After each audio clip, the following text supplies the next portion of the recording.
कि आप अपने लाइफ में किस तरह वहाँ पे लोगों तो इनको एक बार कट नहीं करना कि किस तरह हम अपने जीवन में जैसा कर्म करते हैं उसी वैसा ही हम लोगों को फल भी मिलता है। बोलते हैं कि हमारे जीवन में बहुत दुख है, वो ठीक है, ऐसा नहीं है फ्रेंड। दुख सभी के होते हैं। यहाँ पे होता है कि जैसा कर्म करते हैं आपको वैसा ही मिलता। तो ये कहानी से भी आपको यही मिलने वाली है कि जैसा कर्म करेंगे फल वैसा हम लोगों को मिलती है। मेरा नाम पूनम वर्मा और मैं अपने चैनल पे आपका स्वागत करती हूँ। मेरे इस चैनल पे अगर आप नए हो तो नीचे दिए गए सब्सक्राइब बटन को भी क्लिक कर दें और साथ ही साथ बेल आइकन को भी क्लिक कर दें ताकि मेरे आने वाले सभी वीडियो आपके पास जल्द पहुंच जाए। तो फ्रेंड्स, ये कहानी इस तरह है कि एक राजा रहता है और राजा का शादी होती है, नया शादी होती है और राजा रानी अपने कमरे में सोते रहते हैं। तो रानी को पता नहीं वो रानी को नींद नहीं आती है और रानी रात भर अपने कमरे में ही एक जगह से दूसरी जगह घूमती रहती है। तो रानी का नजर एक तिजोरी पे जाती है और तिजोरी में सोचती है कि आखिर इस तिजोरी में है क्या। तो वो बहुत सोचने लगती है और सोचते सोचते उसके दिमाग में आता है कि ऐसे भी मैं इस शादी से खुश नहीं हूँ, काश मैं ये तिजोरी से कुछ पैसे निकाल के भाग जाती हूँ, सबसे अच्छी रहेगी, ये शादी मेरी खिलाफ हुई है। तो जैसे ही रानी जाती है तो एक तिजोरी के पास एक तलवार रखा हुआ रहता है और वो तिजोरी को खोलने से पहले वो उस तलवार को जैसे ही टच करती है, वो तलवार को जैसे ही लेती है, वो तलवार से प्रकाश आती है जिससे रानी डर जाती है और रानी डरने के कारण उस तलवार को छोड़ देती है। और जैसे ही तलवार को छोड़ती है वो तलवार राजा के गर्दन पे जाके रुक जाता है और राजा का गर्दन कट जाता है। इस तरह राजा का मौत हो जाती है और रानी घबरा सा जाती है कि अब मैं करूँ तो क्या करूँ, जिसके अब मैं करूँ तो क्या करूँ, लोग मुझे कातिल समझेंगे कि ये अपनी कल की आई रानी ने राजा को मार डाला। तो वो रात भर जैसे जैसे बीतते हैं फिर सुबह उठती है और हल्ले करने लगती है कि पता नहीं कौन राजा को मार दिया और रोने लगती है। तो सभी राजा के जो पिताजी रहते हैं, रानी रहती है, बहुत सारे राजा के दरबार रहते हैं, सभी इकट्ठा होते हैं और रानी से पूछने लगते हैं कि आखिर ऐसा कैसे हुआ और क्यों हुआ, कब हुआ, किसने किया। तो रानी भी घबरा जाती है, वो डर के मारे कुछ नहीं बोलती है, बस इतना बोलती है कि नहीं, मैंने एक मंदिर से एक व्यक्ति देखा था कि इधर से जाते देखा कि वो मंदिर की तरफ गया।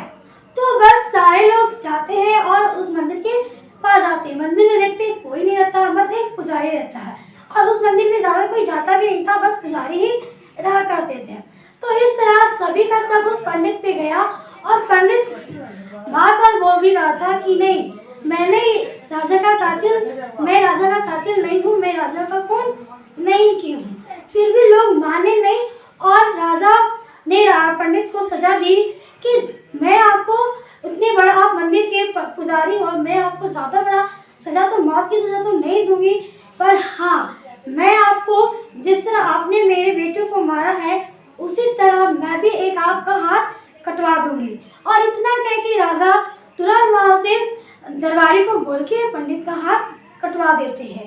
पंडित भी बेचारा बेगुनाह था और गुस्सा के मारे राजा पे तो गुस्सा बहुत आ रहे थे, फिर भी वो क्या किया कि अपना उस गांव को छोड़ के कहीं और चला गया। और जाते वो एक अपने गुरुजी को ढूंढ रहा था। गुरुजी को जब वहाँ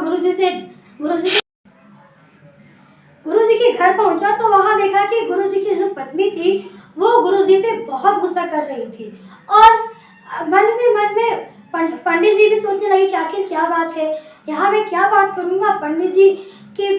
फिर भी जो गुरुजी रहते हैं वो अपनी वाइफ को ध्यान नहीं देते हैं और पंडित जी को बोलते हैं कि आप अंदर आ जाओ।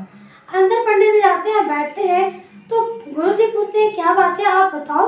तो पंडित जी बोलते हैं कि मैं क्या बताऊँ आपको, मैं तो आपकी स्थिति खुद देख रहा हूँ, आखिर ऐसा क्यों, आपकी पत्नी आप पे गुस्सा क्यों हो रही है। तो गुरुजी बोलते हैं कि वैसा कोई बात नहीं है, मेरे बुरे कर्मों का ये फल है। तो इस तरह फिर वो गुरुजी भी अपनी कहानी सुनाने लगते हैं कि बुरे कर्मों का फल है। फिर बोलता है कि छोड़ो मेरी बात, आप अपनी बात बताओ कि आखिर आप यहाँ क्यों आए हो।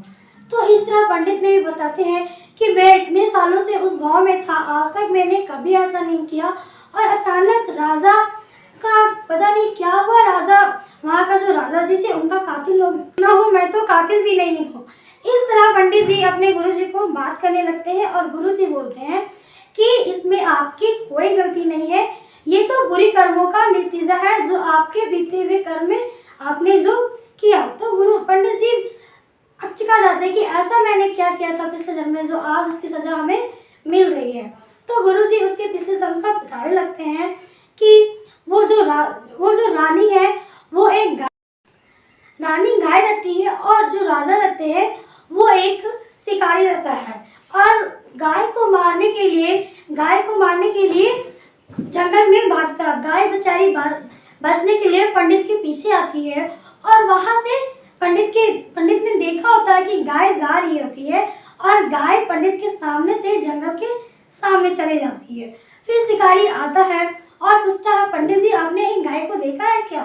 तो पंडित बोलता है कि हाँ देखो वो सामने गई है, और वो शिकारी जाता है और गाय का हत्या कर देता है।